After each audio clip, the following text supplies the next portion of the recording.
네, 시청자 여러분 안녕하십니까. 2024년 마지막 날인 12월 31일입니다. 정말 아쉽지만은, 아무튼 간에 이 한 해가 저물어 가고 있습니다. 올 한 해는 이 정치적으로 보수에게 있어서는 최악의 한 해가 아니었나 이런 생각을 합니다. 긴급 속보 소식 여러분 전해드리도록 하겠습니다. 이 공수처가 윤석열 대통령에 대한 체포영장이 그것도 이 내란 수교 혐의로 서부지방법원으로부터 조금 전 발부되었다라는 이 충격적인 소식을 긴급 속보로 전해드리도록 하겠습니다. 자, 법원은 12월 3일 비상계엄 사태로 수사받은 윤석열 대통령에 대한 체포영장을 31일 발부를 했습니다. 자, 현직 대통령 중에서 체포영장이 발부된 것은 이번이 처음입니다. 윤석열 대통령에 대한 체포영장을 청구한 이 고위공직자 범죄수사처 공수처입니다.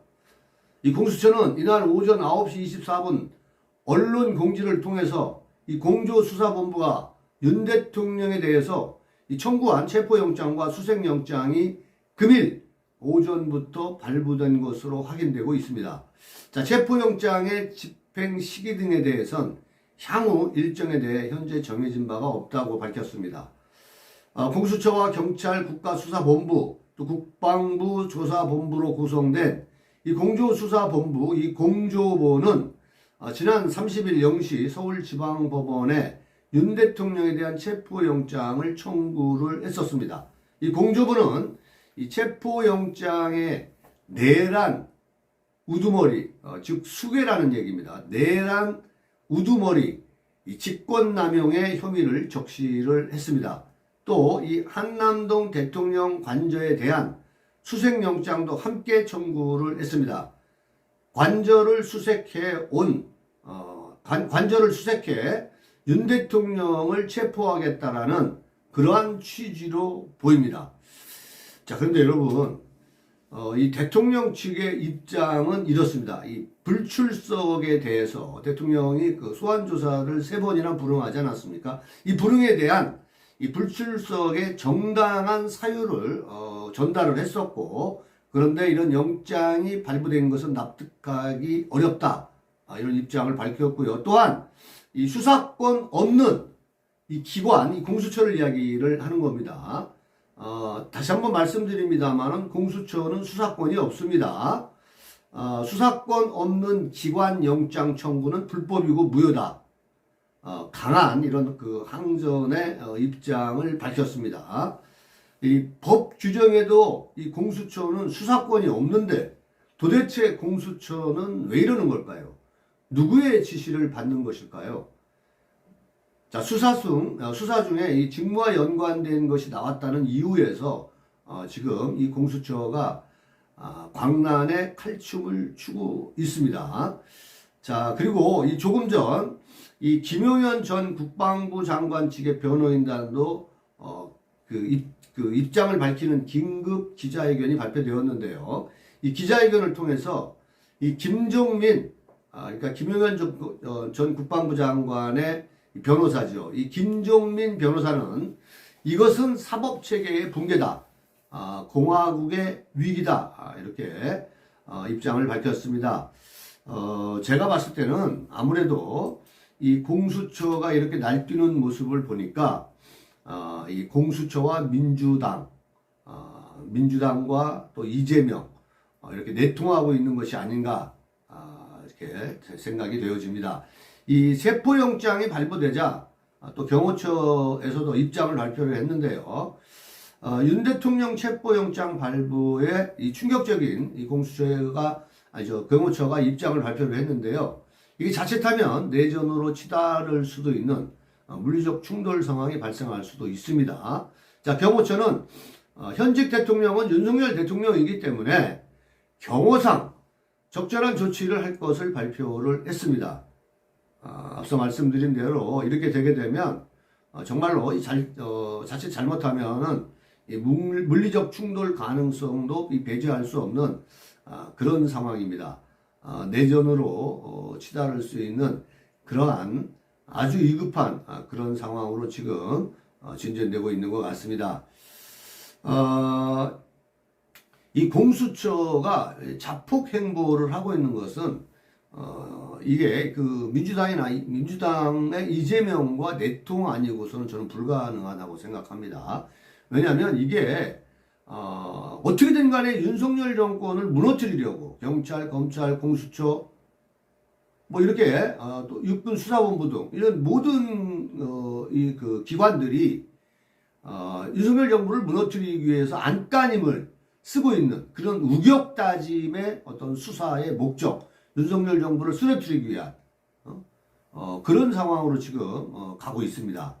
뭐 우리가 그 윤석열 대통령의 비상계엄이 선포되었을 때 한동훈도 이 계엄 선포를 윤석열 대통령의 비상계엄 선포를 듣자마자 뭐 우리가 얘기하는 전광석처럼 민주당보다 더 빠르게 뭐 제가 봤을 때는 한 뭐 0.5초 만에 내란으로 규정하고 또한 그 후 한동훈은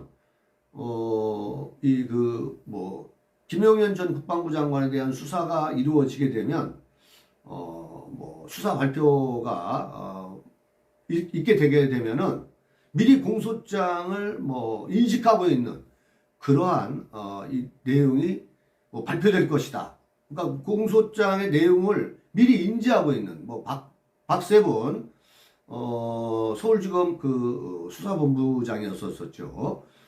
이 사람과 어떤 내통이 있었는지 미리 알고 있었던 것 같은 그런 인식을 국민들에게 주기도 했었는데, 자 어쨌거나 이 서부 중요한 것은 이 서부지방법원의 체포영장 발부에 이 충격적인 이 비화 내용을 여러분께 좀 설명을 좀 드리도록 하겠습니다. 저도 정말로 이 그 서부지방법원이 이렇게 이 좌빨들의 시뻘건 그런 소굴인지 저도 처음 알았습니다.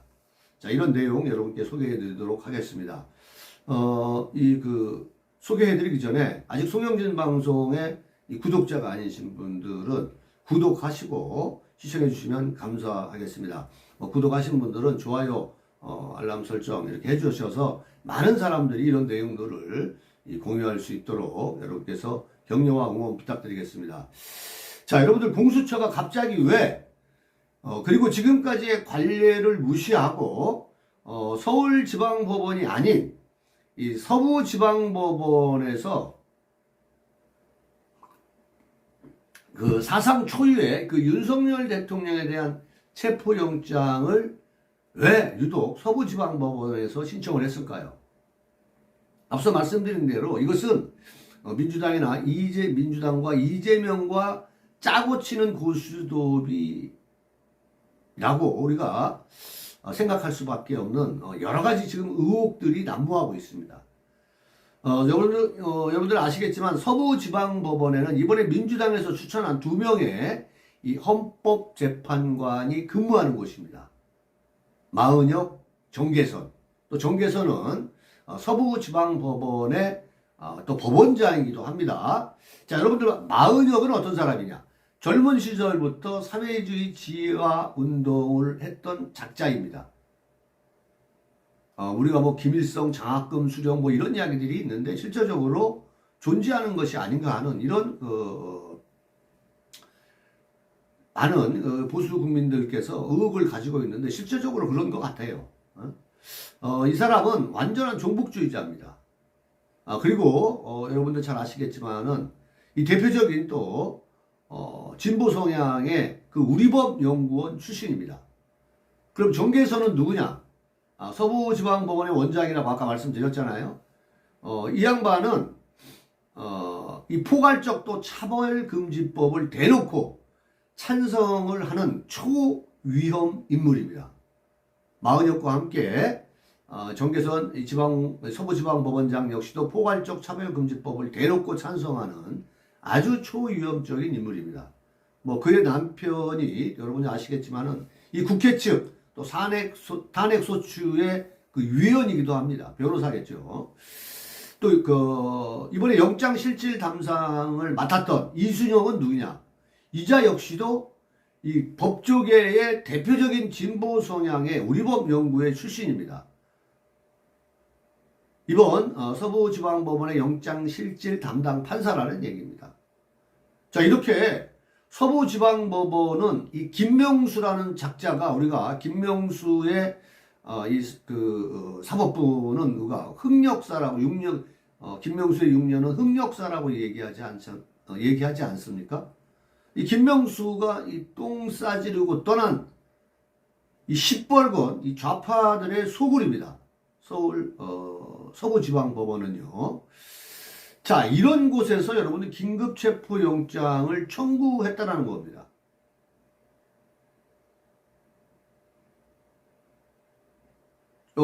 관례적으로 서울중앙지검에서 영장이 발부되었었는데 이 공수처가 서부지방법원을 택한 그 이유가 분명히 있다라는 거죠.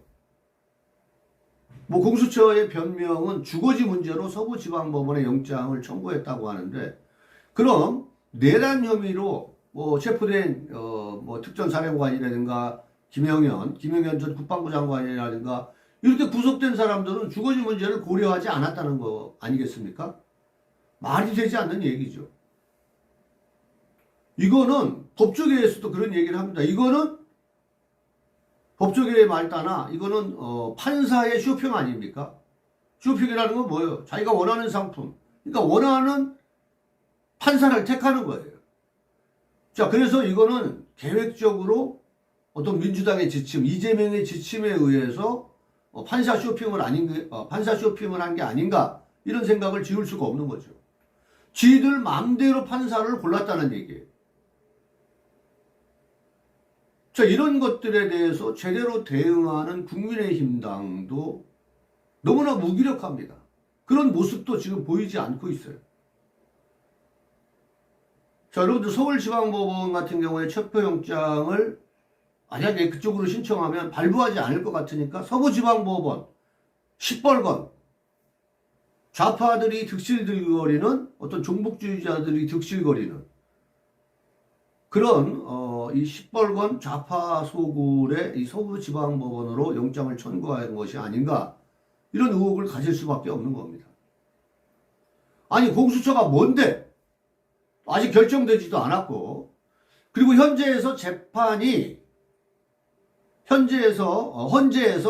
진행 중인 사안 아닙니까? 누가 봐도 수사권이 없는 공수처가 민주당과 이재명의 노골적인 압박에 의해서 뭐 내란 공조자로 몰리기 싫어서 그런지는 모르겠는데, 이 공수처가 좌파의 소굴에 영장을 청구했기 때문에 이것이 발부되지 않았나, 이런 생각을 갖는다는 겁니다. 이게 뭔 공수처입니까? 고위공직자들은요, 장차관 뭐 이런 거를 얘기를 하는 거예요. 그리고 대통령은 수사권이 없어요. 물론 기소권도 없죠, 공수처는. 대통령의 그러니까 장차관은 할 수 있어도 대통령에 대한 수사권은 없다는 얘기예요. 그리고 공수처는 기소권도 없어요. 수사해서 기소사항이 오면은 검찰에 넘기는 거거든요. 그리고 대통령은 어느 법 규정에도 이 공수처가 수사하게 되어 있지가 않습니다. 이건 대단히 위법적이고 위헌적인 요소가 있는 거예요. 그러니까 불법적인 거죠. 여러분들 그 이재명이는 북한 조선노동당의 대북송금을 건넨 이 명백한 증거와 또 관련자 이화영은 현재 7년 이상의 실형을 받고 지금 구속 수감되어 있습니다.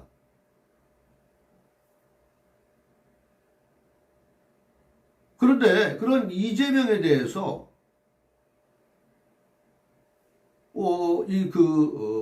검찰이 단 한 번이라도 긴급체포영장을 신청한 적이 있습니까? 이재명 같은 사람들이 고위공직자예요. 근데 이런 사람들은 수사조차 하지 않았어요. 근데 왜 그렇게 공수처가 조급하게 이재명의 2월 15일까지 그 모든 그 계획이 잡혀 있다고 그랬잖아요. 2월 15일까지 이 헌법재판소의 그 선고도 이루어지도록 그렇게 하고 있는 거고, 어떻게든 간에 현직 대통령 윤석열 대통령을 무너뜨리고 그러기 위해서 지금 윤석열 대통령을 인신 구속하려고 하는 그런 상황이라는 겁니다. 자, 여러분들 아무리 그 세상이 하룻밤 만에 권력의 힘이 바뀌었지만은 민주당이라는 이 집단은 이재명 방탄을 위해서 정치 권력의 힘으로 지금 현재 법과 원칙이 무너지고 있는 것을 우리는 또 지금 눈뜨고 당하고 있는 것을 우리가 또 눈으로 목도하고 있는 거예요. 박근혜 대통령 탄핵 그 과정을 우리는 너무나 잘 알고 있습니다.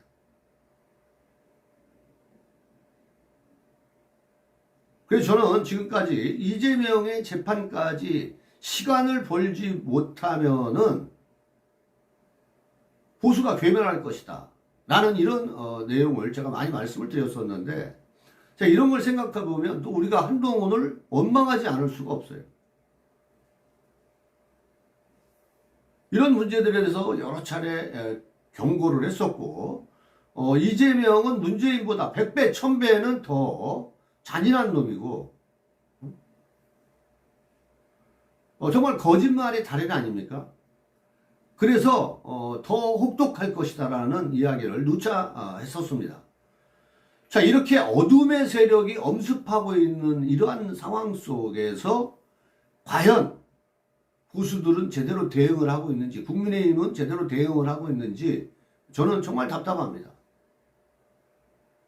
정말 많은 국민들이 광화문에서 연일 집회가 열리고 있지만은 이 보수 국민들의 뜨거운 함성을 제대로 반영하지 못하고 집중하지 못하고, 정광훈 목사는 자기가 자신의 자신이 예언자이고 자신이 마치 예수인 것처럼 내가 메시아다 이런 이야기들을 하고 있는 이런 허세를 부리면서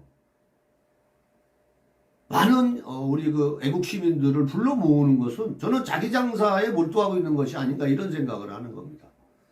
이런 거 다 떨쳐버려야 돼요. 오로지 지금 보수의 위기의 이 상황 속에서 광화문에서 모여서만 떠들 게 아니고 법원 앞에 가서도 잘못된 수사라는 것을 이 얘기를 하고 또 헌재에 가서도 집회를 해야 합니다. 부정선거 문제를 들춰내는 것 역시도 저는 단 1%도 부정선거는 분명히 있었지만은 이 부정선거라는 것은 지금 단 1%도 0.01%도 지금 그 짧은 시간에 2월 15일까지 윤석열 대통령에 대한 파면을 시키려고 하는 이런 모든 계획이 설정되어 있는 이 민주당에 대해서 그 기간까지 우리가 부정선거에 대해서 해결할 수 있는 것은 단 0.01%도 안 돼요. 그것은 보수가 재집권을 하고 난 이후에. 그래서 지금은 집중을 해야 됩니다. 무조건 집중해야 돼요. 이재명의 재판 지연을 막아야 되고, 또 헌법재판관 3명에 대해서 임명하지 못하도록 압박을 가해야 됩니다. 여러분, 체포영장이 발부된 거 보면서도 느끼지 못했다라면 보수는 바보가 되는 거예요.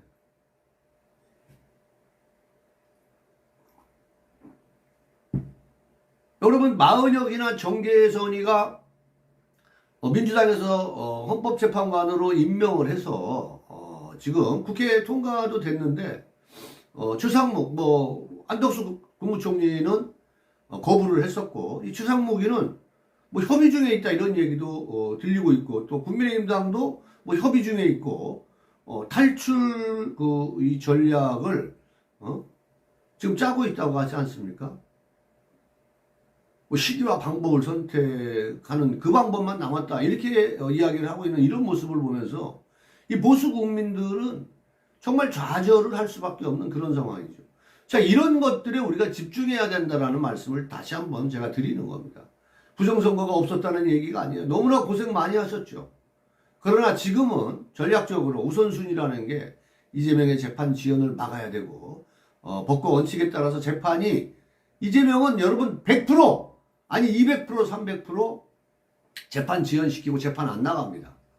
2월 15일까지만 윤석열 대통령을 파면시키면은 자기는 대통령 후보가 되면 모든 수사와 모든 재판은 올 수도.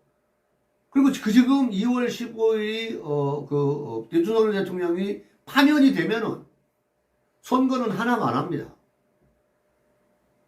박근혜 대통령 그런 탄핵 과정에서 문재인이가 대통령에 당선되는 걸 봤잖아요. 근데 그거보다 철저하게 지금 준비하고 있는 게 이재명이에요. 이재명은 여기에 목숨 걸었습니다. 무한 비행기 사고의 그 대참사에 이재명이가 2번씩 왜 내려가겠습니까? 그리고 모든 언론들이 이 둔덕 때문에 그 비행기가 사고가 났다는 식으로 몰고 가고 있잖아요.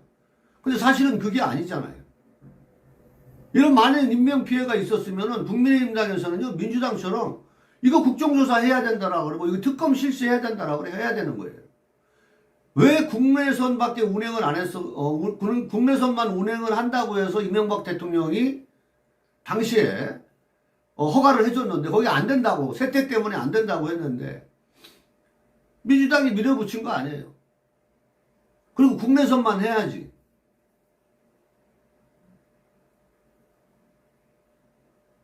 그 방콕을 이렇게 왔다 갔다 하는 이 국외선을 허가해 준 지가 윤석열 대통령 12월 3일 탄핵 이후 3일 만에 4일 만에 이게 국외선이 허가가 났어요.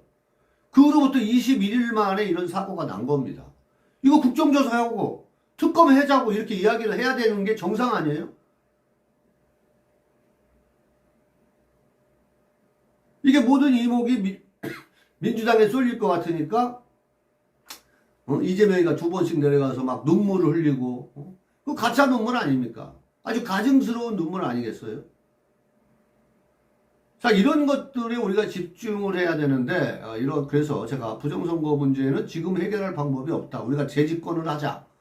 그리고 힘을 분산시키는 이런 것들은 지금은 하지 말고 오로지 재판에 대한 이재명 재판에 대한 지연 이거를 막아내야 되고 헌법재판소를 압박할 수 있는 그러한 우리도 여론을 형성해야 됩니다. 엄프를 해야 되는 거예요.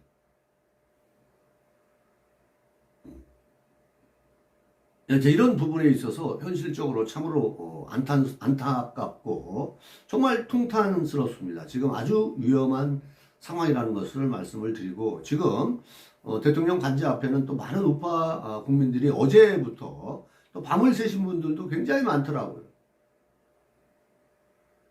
참 너무나 이 보수가 지금 위기의 상황이다. 정말 이러한 그 보수를 결집할 수 있는 진정한 리더자가 통솔력 있는 리더자가 보수를 통합할 수 있는 그런 리더자가 빨리 나와야 되지 않나. 여러분들 뭐 지금 정치권의 인사들 뭐 안철수나 뭐 오세훈이나 이런 유승민이 같은 애들은 빨리 헌법재판관 임명하라고 난리를 치고 있지 않습니까? 근데 믿을 게 없어요. 믿을 사람들이 없어요. 지금 믿는 건 우리 보수 국민들밖에 없고 이 문제 해결 능력도 지금은 국민들밖에 없어요. 그래서 보수 국민들이 하나가 되어야 된다는 생각을 전합니다. 아무튼 윤석열 대통령이 체포되는 그런 불행한 일은 없기를 바라면서 오늘 영상은 여기까지 하고요. 또 이어지는 속보 소식은 저녁 라이브 방송을 통해서 여러분께 전해드리도록 하겠습니다. 여러분 시청해주신 시청자 여러분 감사합니다. 구독과 좋아요 다시 한번 부탁드리겠습니다. 고맙습니다.